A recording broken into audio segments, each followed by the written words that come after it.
Welcome to Sengoku Daimyo's Chronicles of Japan. My name is Joshua, and this is episode 142, The Four Great Temples.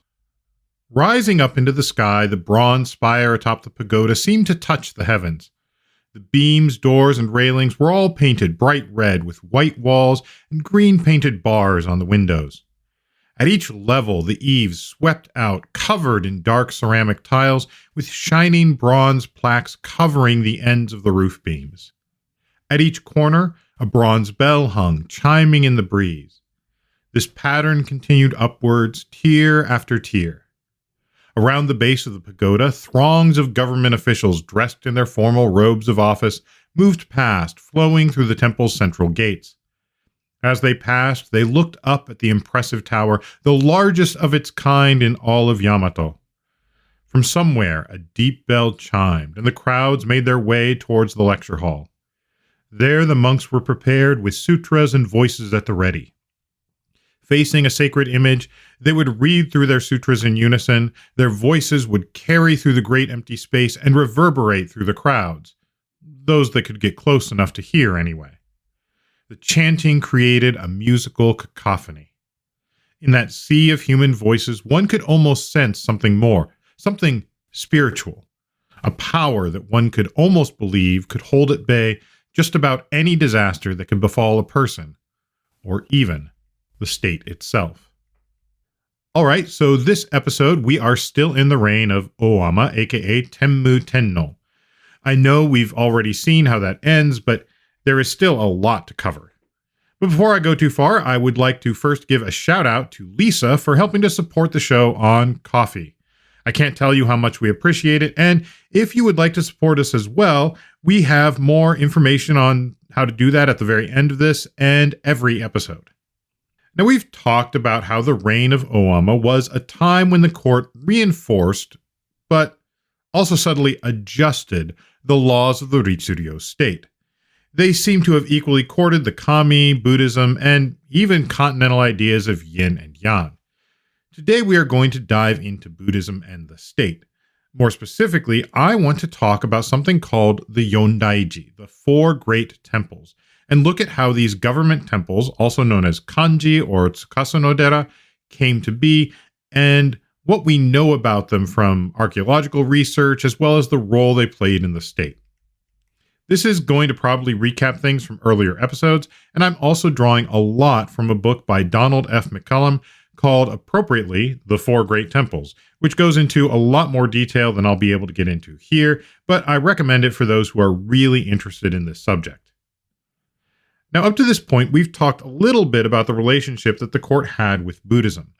By the late 7th century, Buddhism had spread throughout the archipelago, and there were many temples likely created by local elites as well. Sensoji in Asakusa, Tokyo, claims a founding of 628, though it may have actually been founded sometime just after 645. There are other temples around Japan, far from the home provinces, which likewise had similar claims to being founded in the early to late 7th century, and I question how much a role the government had in each of them. In 673, there were 2 temple-related mentions of note in the Chronicles. In one of Ōama's earliest edicts, he ordered the copying of the Isaiko, the Buddhist canon, at Kawaradera. That same year, 673, Prince Mino and Kino Omi no Katamaro, whom we discussed last episode, were sent to build Takechi Temple, later known as Daikandaiji. I mentioned Daikandaiji specifically because while it was originally built as the Temple of Takechi, at some point it took on another name, Daikandaiji, aka Tsukasa Odera, which Aston translates as the Great Temple of the Great Palace, as it appears to have specifically been designated as the Great Temple of the government. In other words, it is one of the few national temples. And this became particularly important in the year 680, which is the year we are told the government stopped administering, and more importantly, stopped funding, all but a handful of so-called national temples. At this point, as I've mentioned, Buddhism was widespread enough that there were adherents that could maintain their own local temples. Of course, local elites likely also found some cachet in funding temples, and communities of believers in various areas would likewise have been asked to provide funds as well. So the court accordingly declared that going forward, the government would only administer 2 or 3 national temples. For all other temples, well, if they had been granted the proceeds of sustenance fiefs, those would be limited from the first year that they received them to the last of 30 years in total. So as I read it, that indicates that if they had received the fiefs 15 years ago, then they would be allowed to hold on to them for another 15 years, after which point they would need to find alternative sources of funding. Now, the early national temples appear to be Daikandaiji and Kawaradera. Finally, there's also Yakushiji, which gets added to the mix, which Owama began construction on in 680 for his queen Uno no Sarara when she was ill. Just hold on to that for now. But interestingly, Asukadera, or Hokoji, in many ways the original national temple, was not designated as such in the new reorganization, but it would continue to be administered by the government as a temple in a special arrangement. That's why the original account in the Nihon Shoki probably mentions only 2 or 3 national temples instead of 4. These 4 temples are mentioned in the Shokunihongi, the chronicles following the Nihon Shoki, as the Four Great Temples, or Yondaiji. And although that work wasn't compiled and published until the end of the 8th century, the term Yondaiji appears in an entry for 702, about 5 years after the last entry in the Nihon Shoki, and over a decade before its publication. So at this point, we're going to look at each of these great temples individually, plus a couple of other important ones, and what they tell us about the history of Buddhism, Buddhist temples, and the Yamato state at this point in Owama's reign. The first of these 4 temples chronologically is Asukadera. This is the temple originally built by the Soga and the first major Buddhist temple built. Its layout shows 3 separate golden image halls, or kondo, and here we should probably recap something about the general layout of a Buddhist temple so we can understand just what it is we are talking about. So, the most important buildings in a Buddhist temple at this time were the kondo, the golden image halls, the pagoda or stupa, and the kodo or lecture hall. The golden image halls held Buddhist images, Buddhas, Bodhisattvas, Arhats, and more. These rooms are often somewhat dark and would have been lit with many candles as well as the sun coming through, though even then the sun often is obscured by overhanging roofs and latticework. Sometimes the doors would have small openings so that the sun's rays would strike in a particular way at different times. All of this presents an image of a bright, gleaming gold in the darkness, a metaphor for the teachings of the Buddha, but also an intentionally awe-inspiring display for those who came to view them and pray. The kondo were usually the first structures to be built for a temple, so if your temple had nothing else, it probably had an image hall. The next structure that one would probably build would be the stupa or pagoda. A pagoda was a tower in which were sometimes kept images, but more importantly, it would often hold some kind of relic. The idea of the stupa originated as a place to house relics, often bone fragments and teeth attributed to the historical Buddha, even if those were actually precious stones for various reasons we talked about way back when, but I'm not going to get into here. Stupas were originally, and still are in many places, large mounds, but as Buddhism made its way over the Silk Road, these were replaced with multi-tiered towers. Pagodas are often 3 or 5 stories, though the number of stories can go up to 7 or 9, or as low as 1. Once again, in a world where most buildings, other than perhaps a specially made lookout tower, were only 1 or maybe 2 stories in height, a 3 to 5 story pagoda must have been something to behold, especially covered with tiled eaves, adorned with bronze bells, and brightly painted in the continental fashion. In Europe, I would point to similar uses of gold and ostentatious ornamentation on the cathedrals of the day, and even in churches more generally, if on a smaller scale. This is meant to impress and thus lend authority to the institution, and of course, because that institution was so closely aligned to the state, it gave the state authority as well. We mentioned previously how the monumental structures of the Kofun had given way to the Buddhist temples as a form of ritual display. Now, the last of these three buildings I would mention is the lecture hall or kodo. This would likely have Buddhist images, but it was more of a functional hall for conducting rituals, including recitation of sutras and presentation of Buddhist teachings. The kodo was often at the back or north end of the temple complex. In early Buddhist temple layouts, it was common to have everything in a straight line, more or less, and to remain mostly symmetrical. So there would be a main gate through which one would enter, and in front of you, you probably saw the pagoda. Beyond the pagoda was a path, and then the kondo or image hall, typically with a lantern in front, and behind that was the kodo or lecture hall. This was all typically oriented on a north-south axis, such that one would enter through the southern gate and walk towards the northern lecture hall. The north-south orientation is likely another feature from the continent where most important buildings were often south-facing and thus in the north of the compound. This was the same with the palace layout and likely for similar reasons, not just cultural, but also practical.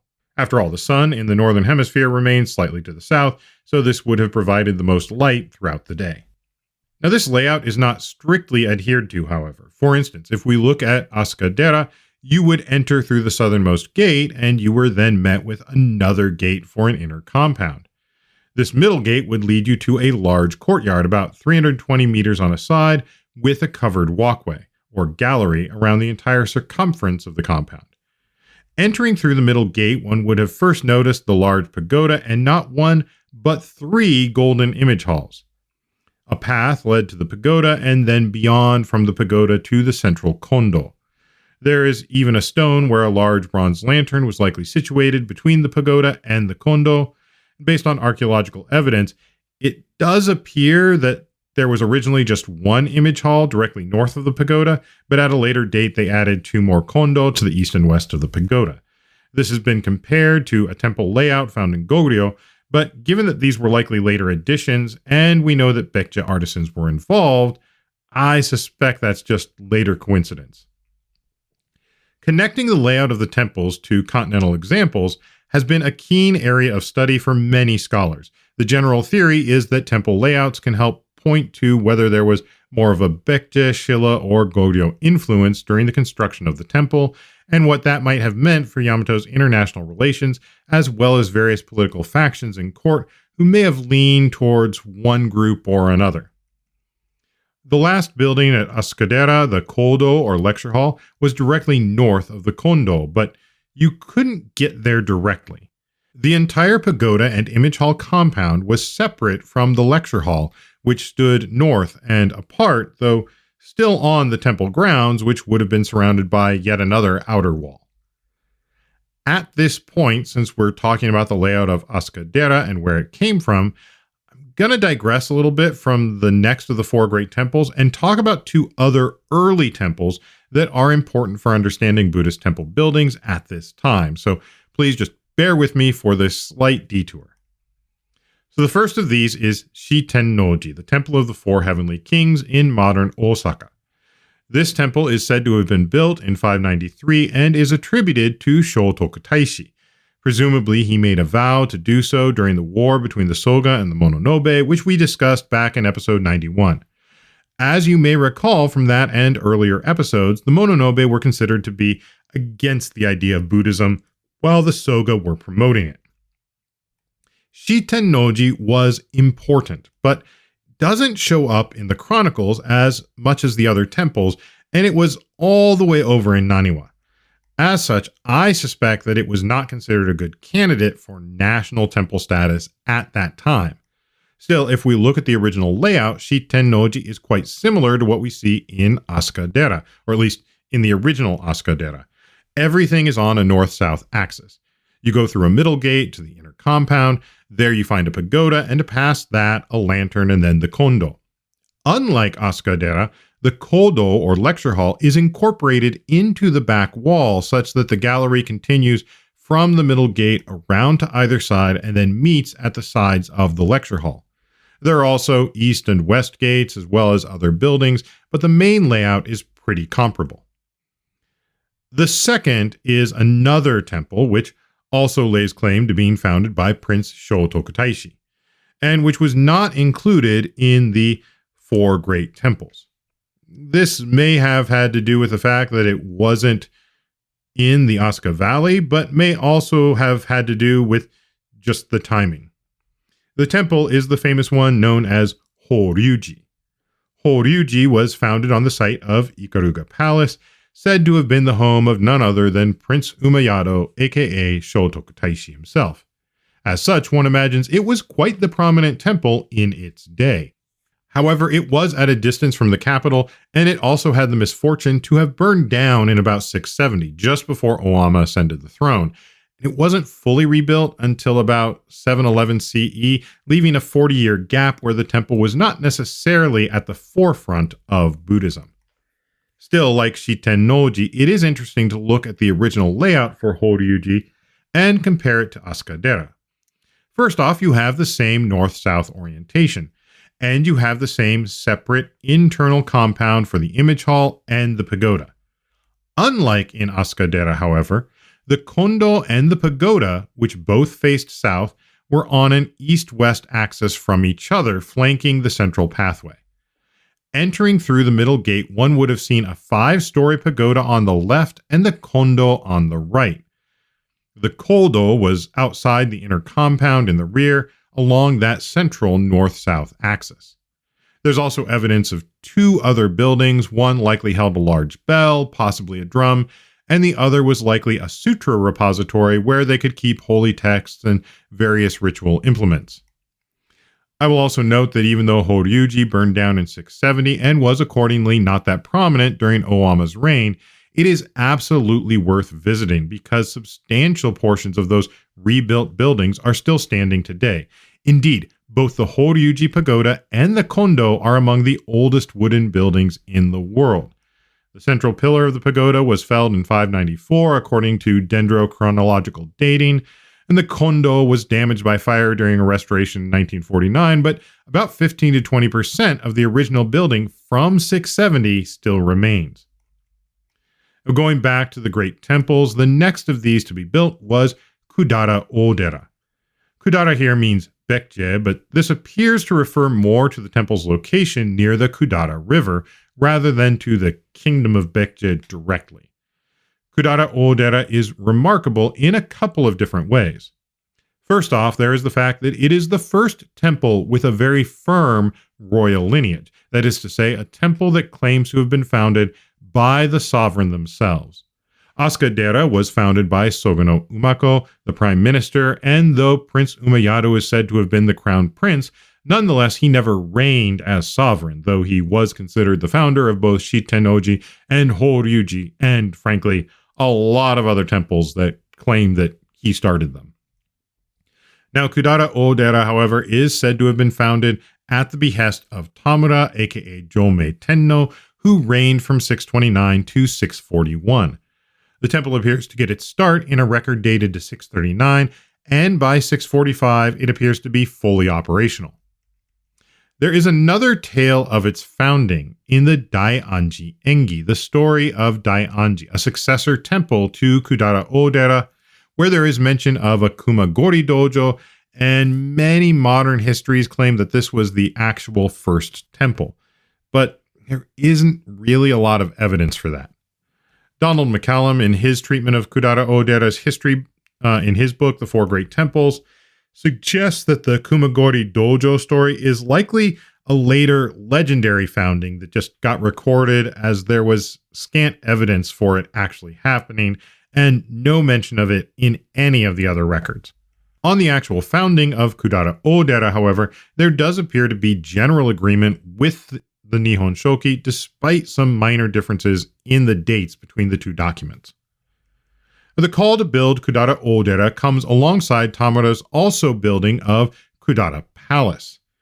Kudara Odera was built on a grand scale, and it is said to have had a 9-story pagoda, almost double the size of the 5-story pagodas that we've seen so far, which already towered over other buildings of the time. Despite all of this, for a long time it was unclear where exactly Kudara Odera was actually situated. There were several sites proposed, but most recently archaeological research on Kibi Pond seems to have placed the temple there. At excavations on the southern side of the pond were found remnants of the foundations of two buildings arranged in an east-west format. The western foundation would appear to be for a pagoda, but one much larger than any of the 5-story pagodas we've seen elsewhere. And to the east was the foundation for what appears to be the kondo. This golden image hall, however, is likewise much larger than any other hall of this time. This arrangement would fit very well with a Horyuji-like temple layout. There were also various other traces that were consistent with the early mid-7th century, which would coincide with the 639 to 645 dates for Kudara Odera's construction. Subsequent excavations appear to have found quarters for the priests, as well as at least part of a gallery wall and one gate situated due south of the kondo. That means there may have been another gate south of the pagoda as well. And the kodo, the lecture hall, may have been in the area that was later excavated to create the pond, and therefore we may never have any hard evidence of its location or size, despite numerous attempts to dig trenches to find more of the temple buildings. This probably also means that, similar to Shitennoji, the lecture hall was incorporated into the enclosing gallery wall rather than being outside of it, because if it was outside, then it likely would have been farther north, and we probably would have found some trace of it by now, given where they've excavated so far. As it is, the lack of any trace suggests that it was inside or part of the enclosure with the pagoda and the kondo. The large size of this archaeological site concurs with what we know about Kudara Odera, both in its description and in the fact that it is referred to as Odera, or Great Temple. No other temple has really been given that name directly, though there are a few references to Odera that are somewhat ambiguous, might refer either to this temple or Asukadera. Still, if this temple, sometimes also called Kibi Pond Temple due to its location, is not Kudara Odera, then that just brings up more questions. How could there have been such a monumental Buddhist temple this close to Asuka and within the bounds of the later Fujiwara capital, and yet nobody thinks to mention it? It doesn't appear to have started and then been abandoned, as there were quite a few structures built. So if this isn't Kudara Temple, then someone has some splaining to do. Indeed, McCallum notes that while there are some objections, the preponderance of evidence seems to lean greatly in favor of the Kibi Pond site for Kudara Odera. We still have yet to find the Kudara Palace, however, so no one really knows. There are also questions about the construction, as various architectural features are missing in ways that are not consistent with other sites. Some oddities, such as a seeming lack of roof tiles given the apparent size of the building, actually may be a point in favor of this being Kudara Odera, since we know that the temple was moved in 673 when Owama requested that they build the Takechi Odera, which appears to have been Kudara's successor temple. If they had reused the materials from Kudara Odera to build, at least in part, Takechi Odera, that could explain why the roof tiles and other such things are not present in the numbers expected at the Kibi Pond site. Now, Takechi Odera is another bit of a mystery. I can't help but note that Takechi is the name given Owama's son, who is with him on the front lines of the Jinshi no Ran. We also see a Takechi no Agatanushi, who is noted as the governor of the district of Takechi. In all cases here, it is also spelled Takaichi, or High Market, and it is not an uncommon name. We even find a Miwa no Kimi no Takechi Maro. In the records of the Jinshi no Ran, it is noted that the governor of Takechi was possessed by the kami of Takechi and of Musa. These were named as Kotoshiro Nushi and Ikazuchi. They claimed that they had been the kami that escorted Owama to Fuwa and saw him safely there. As such, donations were made to their shrines. Musa is an area in modern Takaichi district, which includes the area of Asuka and is part of today Kashihara City. The Takaichi Agata Jinja, or the Takechi District Shrine, sits in the Shijo area of Kashihara City, north of Mount Unebi. There are several proposed locations for the original Takechi Odera, but despite excavations, no clear temple features have been found. As such, there isn't anything to clearly point to one or the other. What we do know is that Takechi Odera underwent another transformation. According to the Daikandaiji Engi, the Takechi Odera was renamed to Daikandaiji in about 677. Now, there's no specific mention of this in the Nihon Shoki other than a note that Takechi Odera was also known as Daikandaiji and a reference in 679 of fixing the names. Personally, I can't help but wonder if this is a case of a nickname becoming the name in fact. As I mentioned earlier in the episode, Daikandaiji, which can also be read as Otsukasa no Otera, can be translated into something like Great Government Official Great Temple or Great Temple of the Royal Court. We do know the location of this temple in later years, but this is probably not exactly where Takechi Odera was originally built. For one thing, it is suspicious that the new temple lines up exactly with the later grid for Fujiwara-kyo, the later capital city that was built north of Asuka. We also are told by the Daikandaiji Engi that a 9-story pagoda and kondo were built between 697 and 707 CE. There are also notes about activities at the temple mentioned in the Shoku Nihongi for the same period. And yet, there were also activities being held during that time which would not seem feasible if they were renovating in place. So likely the new construction was at a new site, possibly near the old site. And at this later site, the roof tiles were from a later period, closer to the period of the later construction, not really matching with earlier construction dates. So what did this temple of many names, Kudara Odera, then Takechi Odera, then Daikandaiji, eventually Daikanji, actually look like? We probably have a layout for the original temple and the later temple. If Kibi Pon Temple is the original Kudara Odera, the original temple had the kondo and the pagoda on the same east-west axis, likely had the kodo north of that, very like Horyuji. But based on the layout at the later temple site, we have something quite different. From the central gate, there is a path straight towards the kondo, with the kodo directly north of that, and the 9-story pagoda in an odd offset position southeast of the kondo. This disrupts the symmetry even more than the Kudara Odera layout. There is some speculation that this asymmetry was temporary and that they planned to fill the other space but just never got around to it. But there's no indication that they had prepared for anything either. Also odd is the fact that the kodo, the lecture hall, was the same size as the image hall, the kondo, and that was roughly the same size as the enormous hall at Todaiji, which is really saying something. This is really a tremendous building, fitting the main temple of the royal government. The third of the four great temples is Kawaradera. And this one is challenging to plot out chronologically as there isn't a lot of documentation. There's no exact date for the building of Kawaradera.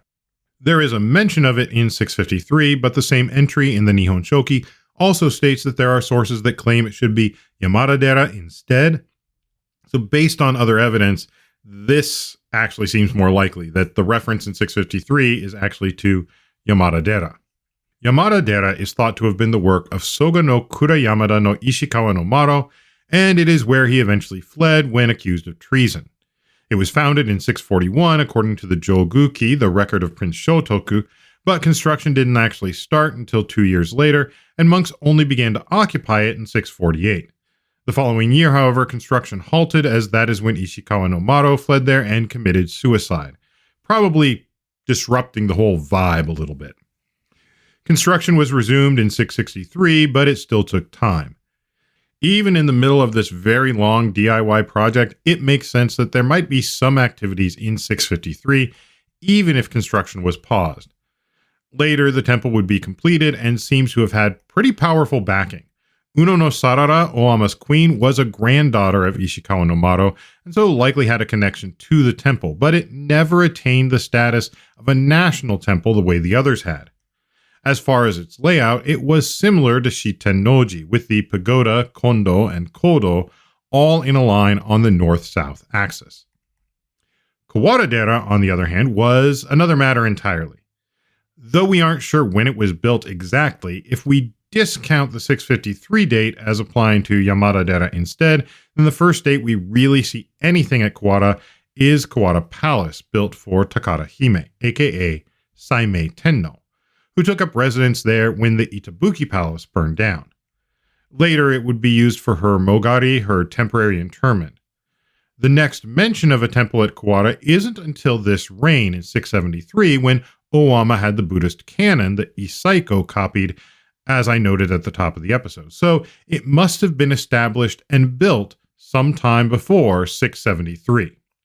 Although we don't know when it was founded, we very clearly know where it was, as the foundation stones are still present and quite clear. And unlike other Asuka-era temples, it would likely stay in Asuka rather than being removed up to the new capital at Heijokyo. Given everything else and its apparent importance, the lack of information on when Kawaradera was established is quite odd. McCallum suggests that this could have been deliberate as a way to help delegitimize the temple in the 8th century, but also admits it may have just been due to the general problems with early record keeping back in the day, and there may not have been a good record of why and when the temple was founded.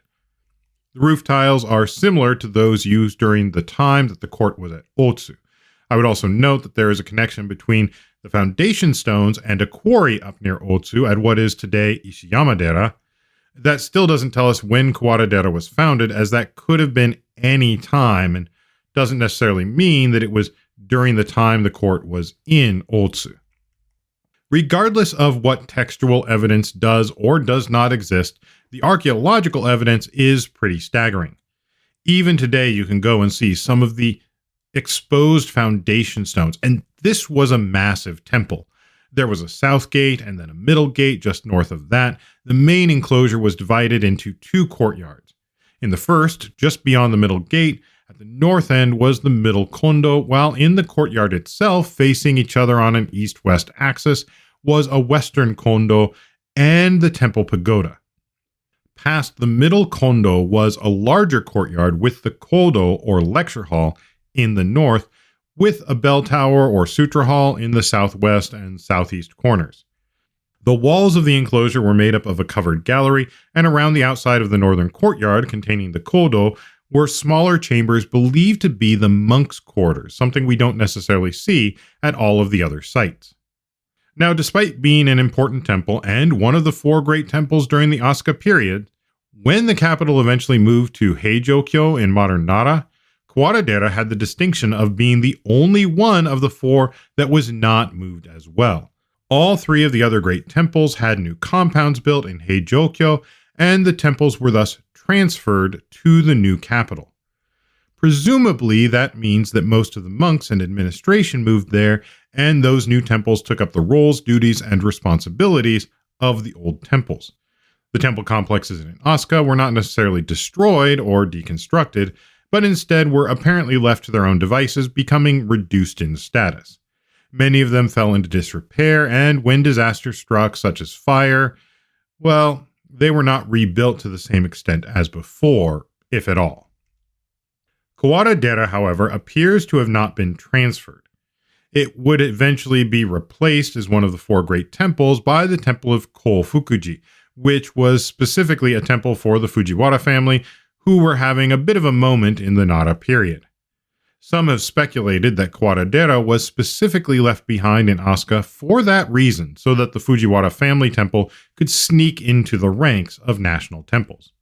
Or it may have been that Kawaradera had a particular connection to Takara Hime and the site of her interment.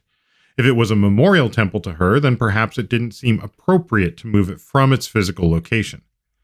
McCallum also suggests that it was so powerful in its position in Asuka that perhaps it preferred to stay and keep its stipend fiefs, perhaps believing that even the move to Heijokyo would be just another short fad, as had been Otsu and Fujiwara-kyo. Of course, if so, well, they were sorely mistaken. And so Kawaradera would eventually fade from the picture, but During the time of Oama's reign and into that of his immediate successors, it seems that it certainly held some sway. The fourth of the great temples was the temple of Yakushiji, the temple of the medicine Buddha. This is the latest temple of the bunch. Its construction was ordered in the year 680 in response to Oama's queen, Uno no Sarara, falling ill, and so he vowed to build a temple for her, specifically a temple to Yakushi Nyorai, the medicine Buddha, whom we discussed somewhat last episode. That said, there is considerable time between the order to construct a temple and getting enough of it built to actually be functional.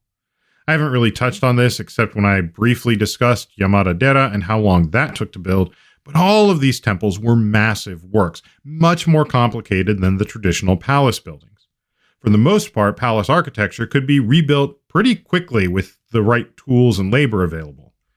This was a good thing, seeing as how for many years the sovereign had moved again and again, either because of the previous sovereign's death in the palace, or just because they choose a new location for a palace, or perhaps because it burned down, as happened way too often, and, well, you really wanted to get up and running quickly if that were the case.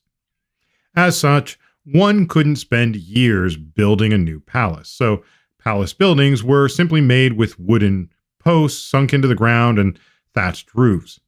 In a few examples, we see attempts to use wooden boards or tiles, but they weren't really complicated structures, not in the way that temples were. You see, temples were something different altogether. Temples were largely wood, but they were massive in size, and their roofs were covered in heavy ceramic tiles. All of that weight had to be properly distributed on a strong base. Simple posts were just not going to cut it. Instead, they were built on raised stone foundations. That's great for us looking at them today, but at the time, it would have required an inordinate amount of labor. Hence why a temple like Kawaradera took just so long to build. So Yakushiji may have been founded in 680, but was likely not finished until much, much later, which is why we don't see it in the records for Oama's reign, and why the order for national temples probably only states that there were just 2 or 3 of them at the time. However, it would become one of the 4 great temples, and is also notable because in its transfer to Heijokyo, it largely retained its shape and layout, meaning that you can go to it today and still get some sense of what it may have been like back in the Asuka period. Granted, there are certainly differences, but there are enough similarities that it is likely worth a visit. Many of the other temples were significantly modified when they were rebuilt in the new capital in Nara. The layout for Yakushiji is a basic rectangular layout. North of the central gate, there is not one, but 2 pagodas on an east-west axis from each other, flanking the path to the kondo, which is roughly at the center. Finally, the kodo, or lecture hall at the north end, was built into the roofed gallery. The modern Yakushiji, which is a UNESCO World Heritage Site, maintains one of the pagodas from 730. Other buildings have been lost and rebuilt over the years. Today, the covered gallery only goes around half of the compound. This temple would be important, but mostly in the period following the reign of Oama, following our current reign. This period of the 4 great temples perhaps gives us some insight into the relationship between Buddhism and the state. Early on, Buddhism was the province largely of the Soga family, and Soga no Umiko was apparently the most powerful figure of his day. He founded Asukadera, and early temples were founded by Soga or their associates, including ones like Prince Umayado. McCallum points out that the national temples, however, were, with one exception, founded by sovereigns. Kudara Odera was the first. Kawaradera was likely founded for Takarahime, and Yakushiji was founded for Queen Uno. The only one of the 4 that wasn't expressly founded on a sovereign's order or for a sovereign was that of Asukadera, the temple by Soga no Umiko. This may explain why it was both included and excluded as a national temple in the Chronicles. After all, there is no doubting its importance, but the narrative of a single strong royal house is somewhat impeded by the idea that one of those temples was founded by what was, for all of his power and authority, a private individual.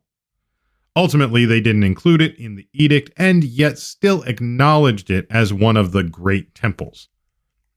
McCallum also points out that these four may not have been fixed quite so early on. For example, on the matter of Horyuji.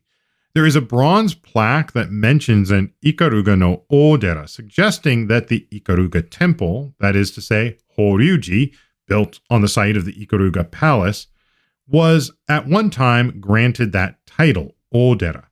Of course, there are questions as to the exact date of the inscription and whether or not they meant Odera in the sense of a national temple or simply in the sense that it was a large temple. And the term may have meant something else earlier on. The roster of official temples, the Tsukasa no Tera or kanji, would grow over time, but that is something for a later period. It is worth noting, though, that the Chronicles at this point do seem to distinguish between three different types or levels of temple, based on other edicts that we see. There's also the matter of temple names. The first edict is from the 5th day of the 4th lunar month of 679, 6 years into Owama's reign. The declaration states that the court would consider the history of any temple with sustenance fiefs and add or remove them as appropriate. This suggests that there were temples with sustenance fiefs, that is, ones that had stipends based on lands whose official output went to the upkeep of that temple. And there were apparently temples without such fiefs. The latter were likely more local temples, funded by local elites, possibly out of actual devotion, or possibly out of an attempt to gain the power that Buddhism presumably brought, possibly just emulating the central court, much as the peripheral elites had also constructed the keyhole-shaped kofun. Along with the adjustments of stipends, we are also told that the administration quote-unquote fixed the names of the temples. This again goes to the government's control of the temples and Buddhism as a whole. McCallum suggests that what is meant here is that they moved away from locative names to Buddhist names for the temple. See, up to this point, temple names appear to be about the location of the temple. So we have Asukadera or Asuka Temple, built in Asuka. Kudara Odera is Kudara Great Temple because it was by the Kudara River and the Kudara Palace. When it was moved to Takechi, they changed the name to Takechi Temple. Kawaradera was at Kawara, while the temple we know as Horyuji was probably known at the time as Ikarugi Temple, or possibly Ikaruga Great Temple. But later, these temples would be known by their Buddhist names. So, for example, Asukadera is Hokoji. Kudara Odera becomes Daikandaiji, and in fact, it is after this point that we see Daikandaiji in the narrative. Ikaruga-dera, though not one of the Yondaiji or Four Great Temples, becomes Horyuji. I'm not quite so sure about Kawaradera, but Yakushiji, which is founded after this decree, comes to us with a Buddhist name rather than just the name of a location. This change in name likely simplified somewhat the concept of moving or transferring the temples. Rather than establishing a brand new temple with new administration and everything, they could build a new temple, but granted the name and rights of the old temple. The old temple grounds could still be used and occupied. It was still a temple after all, but it was just no longer the temple, at least for official purposes. It would be strange, however, to move the Asuka Temple to the area of modern city and still call it the Asuka Temple. The year after reassessing the stipends and fixing the names of the temples, we get the edict about the 2 or 3 national temples. And we've mostly discussed that, but here I would just point out that it does add a third distinction to the types of temples. So we have temples with no stipends, temples with stipends, but they would only last 30 years total, after which they were expected to find new sources of funding, and national temples, which would presumably receive funding through the government in perpetuity, or until the court changed its mind. So why do we care about any of this? Obviously, Buddhism has had a huge impact on Japanese culture. However, this isn't just about the religion as an idea, but about the institutions. These temples, especially these great temples, contained a fair amount of wealth and power. It wasn't just the golden images or the elaborate amount of work and materials that went into the creation of the buildings. There was also the sustenance fiefs that were paying for the upkeep. These temples were also being managed by formal government administrators. They also performed rituals that the court relied on. Association with these temples was no doubt important. Later, we see princes and other members of high-status families taking high-ranking positions, and the temples ended up cultivating their own power. Over time, the power of the various Buddhist institutions would grow, often challenging or even rivaling the power of the court itself. There are a few other items from this reign that we see related to these temples and Buddhism more generally. In 677, we see a Buddhist festival at Asukadera where the entire canon was apparently read out. The sovereign himself showed up and did obeisance to the three precious things, an interesting bit of religious piety and humility. At the same time, he had all of the princes and ministers find one person each to renounce the world and become a monk or nun. Both men and women were chosen without apparent distinction. We are also assured that they all did so of their own volition and that they weren't forced into it. In 679, we see a regulation on the clothing of priests and nuns, as well as the men and horses who accompanied them when they traveled. If priests are going around with a full-on noble retinue, well, that probably says something about the status of priests, at least the abbots and heads of these institutions. Now in 680, a fire breaks out at the nunnery at Tachibana Temple. Tachibana-dera, which we haven't really talked to, is situated south of Kawaradera, and similar to that temple, it seems to have previously been the site of a royal palace, and also isn't recorded as being founded in the Nihon Shoki. It appears fully formed in this record. Tachibana-dera's own records seem to suggest that it was founded in 606, and claims a founding by none other than Shotoku Taishi. It is also said to be the site of the palace where Shotoku Taishi was born to his mother, Princess Anahobe no Hashipito, consort of Tachibana no Toyoi, aka Yomei Tenno. Shotoku Taishi is also the subject of the primary image of Tachibana Temple today. Although Tachibana-dera wasn't one of the four great temples, it was likely connected to one, Kawaradera. Not only was it built on the same north-south axis as Kawaradera, but some of the tiles are similar to Kawaradera's founding tiles. The layout was similar to Yamada-dera or Shitennoji, with the pagoda, kondo, and kodo all in a single north-south orientation. It is possible that Kawaradera was a monastery for male monks, while Tachibana-dera may have been the complementary nunnery for female initiates. 680 had a lot going on, and in the 10th lunar month, the sovereign handed out alms to monks and nuns, silk and cloth. A month later, Oama vowed Yakushiji in hopes that it would help his wife, Queen Uno, who was unwell at the time. He also granted a general amnesty, likely to just add further merit onto that whole temple building thing. Apparently it was successful, as Uno would go on to live for quite some time after that, even helping to take the reins of government when Oama himself fell ill. In 682, Princess Hidaka fell ill. 190 people, both men and women, were pardoned for capital or lesser crimes in an attempt to make merit, and the following day we are told that over 140 people renounced the world at Daikandaiji, likely on the princess's behalf. The year after that, 683, we see the sovereign making appointments to the official Buddhist offices of Sojo, Sozu, and Rishi, doctors of the law. This was probably a somewhat regular occurrence, though it does seem to be the first time we see the Rishi. The mention here is apparently due to the admonition given that those who control the monks and nuns should act according to the law. Definitely seems to be something there, perhaps a reason as to why the Sojo and Sozu were being appointed, but the Nihon Shoki doesn't give us a lot more to go on other than just wild speculation. Later that same year, in the 7th lunar month, we see priests and nuns gathered at the palace for the first ever Ango, or retreat. An Ango is where priests and nuns of different temples are brought together. The term refers to a practice said to come from the time of Shakyamuni, before there were any temples. Shakyamuni's acolytes, who spent much of the year wandering, would return to one place during the rainy season, and at that time they would listen and discuss Shakyamuni's teachings. In some sects, this practice of coming together would be particularly important, and it was even a mark of honor for how many retreats a monk might have attended over the years.